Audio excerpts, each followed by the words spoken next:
Okay, so good morning, everyone. Welcome again to our class, Culinary Arts and Bartending. So, our topic for this day is all about hot dishes, international and Filipino dishes. So, first, let us have the class objectives.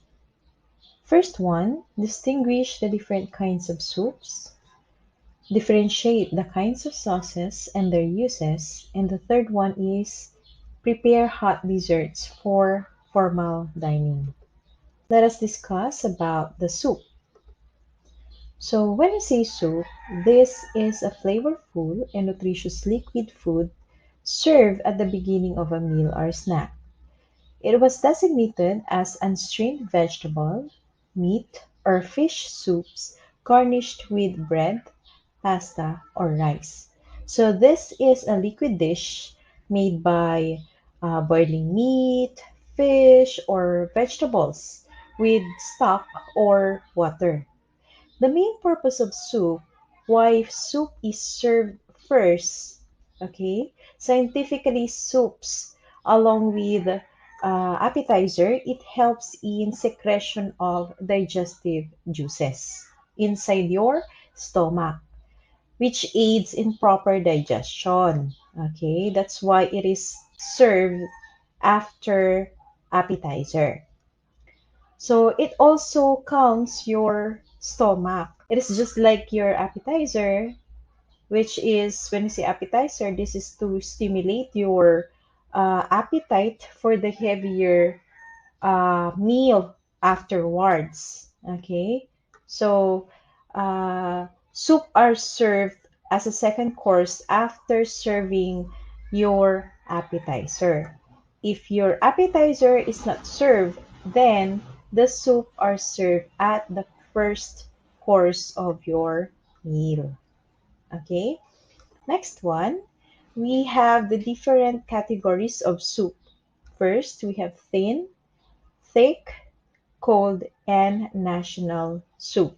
So these soup are widely recognized in today's modern kitchen.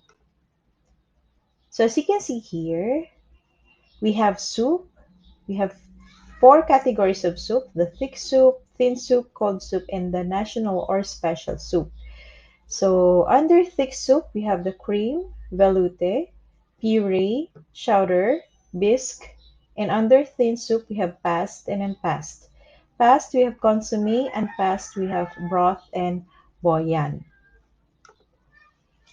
So first, let us discuss about the thin soup. So thin soup are delicate soups with no thickening agent in them. So these are further classified into two categories. We have passed or the clear soup, and the second one is the unpassed soup. So thin soups are all based on a clear broth or stock. Okay, so they may be served plain, or you can also add some garnish with vegetables and other meats. Okay, so let us have first different types of thin soup. So as you can see here, we have passed or clear soup, and then we have unpassed. Okay, so under passed or clear soup, we have the consomme soup. Okay, as you can see, transparent yung color ng ating passed or clear soup. This is because yung mga chunks of ingredients, they are taken out of the soup. And then, naiiwan lang yung kanyang liquid soup. Okay? It has a wide range of nutritional benefits. That's why, kapag may sakit ka, and then, pag nasa hospital, yung mga pinapakain is yung mga clear soup. Okay? Because it keeps your digestive tract clear. Okay? It has a wide range of nutritional benefits. Okay? So, under clear or past soup, we have consomme soup. This is a French clarified meat or fish broth. This is a classic version of a clear soup. Okay? So, ito yung nag-a-add tayo ng mixture ng ground meat together with mirepoix. So when you say mirepoix, this is a combination of carrots, celery, and onion. Okay? So yan yung classic version ng ating clear soup. Okay? And the next one, we have the unpassed soup. Okay? So under unpassed soup, we have broth and boyan. Okay? This is a common clear type of soup. So it comes in different varieties. Pwedeng meron siyang flavor ng chicken, turkey, what else? Beef, vegetables, and so on and so forth. It can also come in powdered form or in cube form. Okay, yun yung mga napibili na natin sa market and sa grocery stores. Yung commercial nila is pinakuloan siya ng matagal na matagal hanggang sa ma-produce yung kanilang tinatawag na broth cubes. Okay? So, yun yun. And then, we also have, under unpassed soup, we have the chunky soup. So, the chunky soup is, this is actually based with vegetables, meat, or a combination of both. Okay? So, the famous chunky soup is the minestrone. Okay, minestrone is a thick soup of Italian, which is made with vegetables or dinadagdagan din natin ito ng pasta or rice. Okay? Kaya siya tinawag na chunky soup because the soup has not been strained. Okay? Kaya meron pa siyang mga chunks ng mga food just like yung nakikita ninyo dyan sa picture. Okay? Next, we have the thick soup.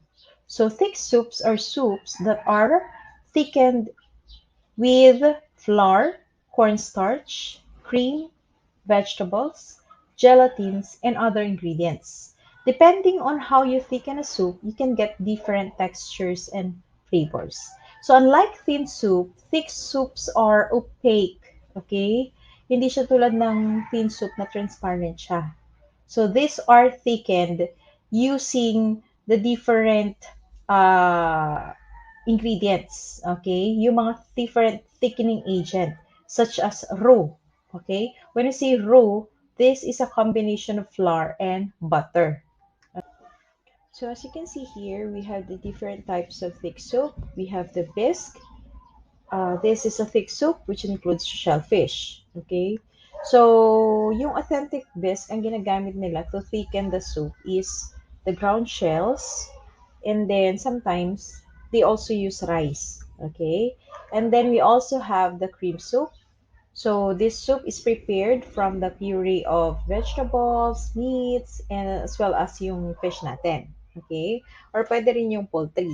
At yung mga, meron tayong mga different varieties of cream soups. Yung mga bibili natin sa market, we have the cream of mushroom, cream of chicken, and so on and so forth.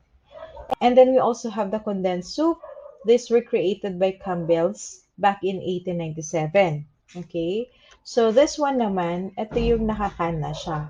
And these are made to be diluted with a can full of water. So pwede natin siyang uh, lagyan ng water to make it more tasty and to make the soup rich in flavor. Okay? Next one is the velouté soup. So this is different from a cream soup, as the base of the velouté is a roux with we have the butter and the flour rather than water. Si cream soup kasi ang ginagamit natin sa kanya is water. Unlike kay velouté soup, we have the butter and flour. Okay, so you can use different varieties of meat, and then vegetables, and then sa velouté soup, meron siyang velvety na texture. When si velvety, smooth and soft yung kanyang texture pag kinain natin. Okay? And then, we also have the chowder. So, in here, chowder is, these are chunky, hearty soups made from fish, shellfish, and vegetables. So this is more likely as like stews than soups. Okay. So chowder is actually originated from America. Next one is Next one is the potage. This is a medieval soup from northern France. Okay? So, you can make a variety of vegetables na nasa garden ninyo, and then you can add some meat and then boil it all together with water para magkaroon siya ng thick mush. Okay? So, and then we also have the pureed soup. So, this is produced from starchy vegetables. Okay?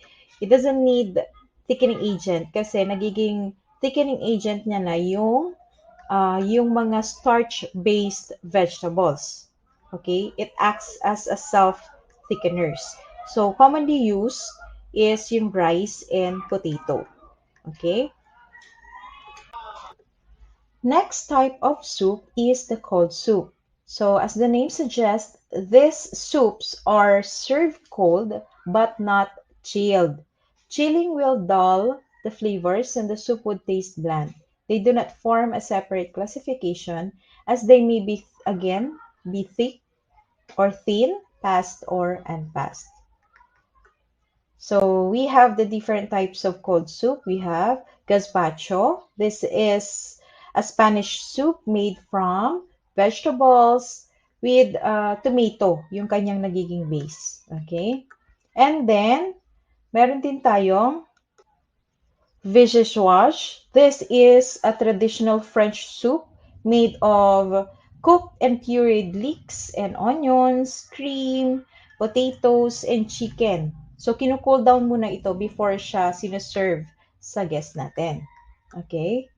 So, this is a cold soup and a rich cream of potato soup with garnish ng chives or other different garnishes. Okay? Next one. We have the national or special soups. So it can be clear or thick soup. So this soup has specific ingredients, special cooking methods from the region of the country. And then the soup is introduced to the outside world so that it becomes famous in the hotel or restaurant. So, special soups are those that are made with unusual ingredients and they are prepared with a distinctive method. That's why they are termed as the national soup. Okay? So, pag nakilala na siya internationally, it will be called as international soups. Okay? Okay, so we have here the bouillabaisse. This is a classic French fish soup with seafood. So in here, you have to use the freshest seafood as possible. So pwede kang gumamit ng different varieties of fish. Kasi traditionally, yung mga hindi nabebenta sa market, yun yung ginagawa nila na bouillabaisse. But the most important thing is that you should use different varieties of fish. And the fish should be very fresh. Okay? Next one is the New England clam chowder. So this is the most well-known and popular clam chowder. So although it was named after New England, pero mas associated siya or mas kilala siya sa Massachusetts and Maine, and the food historians believe that French or Nova Scotian settlers introduced this soup. Okay? So normally meron siyang clams, potatoes, onions, as well as cream. Okay? Next one is the Collins King. So this is a thick Scottish soup made by yung smoked haddock. Meron din siyang potatoes and onions. So this is one of the most famous dishes sa Scotland. Okay? Next one is we have the goulash. So this is a soup or stew of meat and vegetables seasoned with paprika and other spices. Okay, so this was originated in Hungary. Okay, And then, we also have the laksa. So this is a spicy noodle dish which is popular in Southeast Asia. So meron din to sa Malaysia and so on and so forth. So dito, ang nilalagay natin dito is pwedeng may chicken, may prawn, or fish. Okay? So, pero meron talaga siyang ginagamit na noodle. Okay? Kahit anong types ng noodles yan. Okay? So next we have the sauces. So after the soup, we have the sauces. So what is the purpose of making sauces? Okay. Sauces kasi, it adds flavor, texture, the moistness, as well as the eye appeal to your dish. Okay. So they help pull together the various elements of your plate and make it a whole. Okay. Nag-a-add din siya ng contrasting flavor to your dish. Okay, that's why it is important to serve your food with sauce. Okay, pero depende rin yan sa meal na gagawin ninyo or i-order ng inyong guests. Okay, so let's have first the definition of the sauces. So sauces are liquids, creams, or semi-solid foods that adds flavor and moisture to your food. It is also used to make your food look more appealing. You can use sauce to plate yung inyong dish, okay? Magkakaroon siya ng ibang itsura pag gumamit din kayo ng sauce sa inyong pag-plating, okay? So, let's have first the mother sauces. In the culinary terms, the mother sauce refers to any one of 5 basic sauces, which are the starting points for making various secondary sauces or small sauces. Okay, so they are called mother sauces because each one is like the head of its own unique family. Okay? Siya yung pinaka-head, kaya siya tinawag na mother sauces. Okay? So before we go to the mother sauces, let us first discuss the impacts of these culinarians sa ating mother sauces at sa culinary industry. So first, we have Marie Anton Karim. So he is called as the Chef of Kings and the King of Chef. He has an impact on culinary matters, which range from trivial to theoretical. So he introduced French classical cuisine. Okay? So, siya yung nag-introduce din ng chef's hat, the standard chef's hat, which is the toque. Okay? Yung chef hat na ginagamit natin today. And then the creation of new sauces and dishes. And siya yung nagpasimuno ng, or sa kanya nag-start ang 4 mother sauces. Next, after Karim is we have George Auguste Escoffier. So he is the founder of modern cuisine. He began his culinary career at the age of 13 doon sa restaurant ng kanyang uncle. So at that time, working in a kitchen was a hot, thankless job. So yung time na yon, the culinary profession was not held in high regard. The kitchens were disorganized, unclean, at walang safety hazard. So, nung time na yon, nagkaroon ng war. That's why he began working for an army as an army chef. Okay, and then he noticed how the military was organized in a hierarchical system, and he thought that he could apply this kind of structure to the kitchen to make the kitchen more efficient and ma-reduce yung duplication of effort na nangyayari. Okay? That's why he identifies yung specific staff functions. And that is what we call today as the kitchen brigade system. Merong clear chain of command dito sa kitchen brigade system. May division of labor. So, he proved that this kitchen brigade system was very effective. So, yun na yung nagkaroon tayo ng different kitchen staff, or meron tayong chef de partie. And then after that, Escoffier also simplified Karim's classification of mother sauces. He introduced also the haute cuisine. So haute cuisine was translated from a French as a high cuisine. So in the 19th century, inintroduce niya tong haute cuisine. Ito yung merong elegant presentation, merong attention to detail doon sa plating, merong yung pagpili ng quality ingredients and techniques na nangyayari sa pagbuo ng ating mga food at pagluto. So, siya yung nag-introduce nun. We have the haute cuisine. Escoffier also simplified and elaborate recipes and procedures of his predecessor, Antonin Karim. So, we have here the 5 mother sauces. We have the bechamel, hollandaise, veloute, espagnole, and the classic tomato sauce. So as you can see here, bechamel is composed of milk, flour, and butter. Hollandaise is clarified butter and egg yolks. Veloute is simmer white stock with roux. Espagnole, basic brown stock thickened with roux. And the classic tomato sauce, we have tomato sauce with roux. So initially, there were 4 mother sauces. It was set forth by Antonin Karim in the 19th century. But in the 20th century, gaya ng nabanggit ko kanina, si Escoffier, ginawa niyang 5 mother sauces. He demoted the Allemande to a secondary sauce of veloute, and then he added tomato sauce and hollandaise.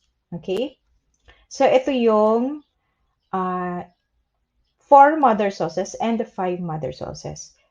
These 4, ito yung inintroduce ni Antonin Karim. And then the 5, ito naman ang nag-introduce dito is si Escoffier. Okay? So, yung Allemande from the 4 mother sauces is naging secondary sauces ni veloute. Okay? So, let us start first with the bechamel sauce.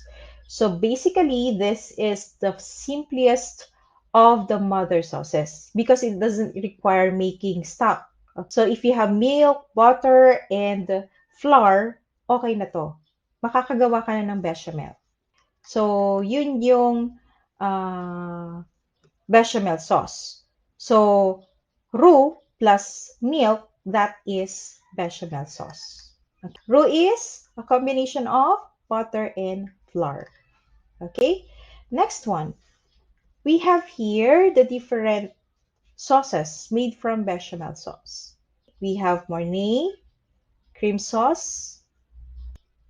We have Soubise, Nantua, and cheddar sauce. Next, we have the veloute. So veloute is a simple sauce made from butter, flour, and stock. So stock is a savory, flavorful cooking liquid created by simmering bones, herbs, and aromatic vegetables for several hours. So you can create different varieties of stock. Depende yan sa bones na gagamitin ninyo. So you can use chicken bones if you want chicken stock. Beef naman, beef bones pag beef stock, pork bones pag pork stock. Okay? And fish bones or yung mga shellfish natin if you want fish stock. And then, yung ginagawa natin sa sauce or sa stock rather, yung bones plus mirepoix. Mirepoix is a combination of celery, carrots, and onion. So in here, we have roux plus stock. Ito yung composition ng veloute. Kanina sa bechamel, we have roux plus milk. Ito naman si veloute is roux plus stock. Next one. So as you can see here, these are some popular sauces which are derived from veloute. Okay, so meron tayong Supreme, Hungarian, Normande, Venetian, and the Alemande. Next one is the Spaniol. So this is known as the brown sauce. So it is a rich dark sauce made from roux, thickened stock, pureed tomatoes, and mirepoix. So ito yung kanina. So this is also similar to veloute, but the difference is that Spaniol is made with tomato puree. And then dinadagdagan natin siya ng mirepoix. Okay. So the brown stock itself is made from bones. Ginagawa muna natin siyang, niro-roast muna natin siya to add flavor and color. And then saka natin siya ginagawang stock. Next one is the different sauces under Espanol. We have demi-glace, Robert, charcuterie, mushroom, and brigade. And then the fourth one, we have the Hollandaise. So this is a tangy creamy sauce made from butter, lemon juice, and raw egg yolks. So this is an emulsified sauce. So the liquid here is the clarified butter and the thickening agent is the egg yolks. Hollandaise stands out from the other French mother sauces. It's because it relies on the emulsification. So emulsification, this is the combination of two uncombined ingredients. Yung hindi pwedeng makombine na ingredients, such as egg yolks and the butter. So in place of roux, yun yung ginagamit natin. That's why Hollandaise is an emulsified sauce. Next one is the different sauce under Hollandaise. We have Bernaise, Choron, Maltaise, and Mousseline.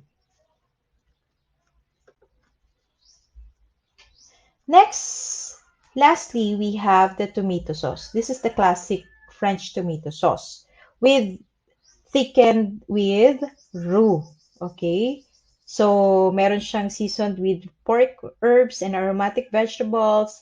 However, most modern tomato sauces primarily consist of pureed tomatoes, seasoned with herbs, and reduced into a rich, flavorful sauce. So, this is the most popular of all French mother sauces. Kasi, para siyang traditional na tomato sauce na ginagamit natin sa pasta and pizza. So, traditionally, the tomato sauce was thickened with roux. So, itong tomato sauce, tomato plus roux.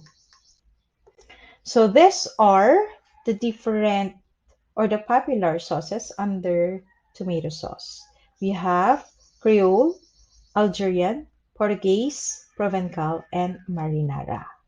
So that's all for the sauces. Let's go to the hot desserts. So hot desserts can be any sweet food served at the end of the meal at a high temperature. So some cold or lukewarm desserts may be heated quickly in a microwave or hot oven prior to serving to improve its consistency. So these are desserts that have been cooked over an open flame. So an example of hot desserts are cakes, brownies, custards, tarts, ano pa? We also have cookies. So yung donuts pwede din sa hot dessert. So that's all. These are my resources. Thank you everyone for listening. I hope you learned a lot today. So I will see you on our next lesson. Bye everyone.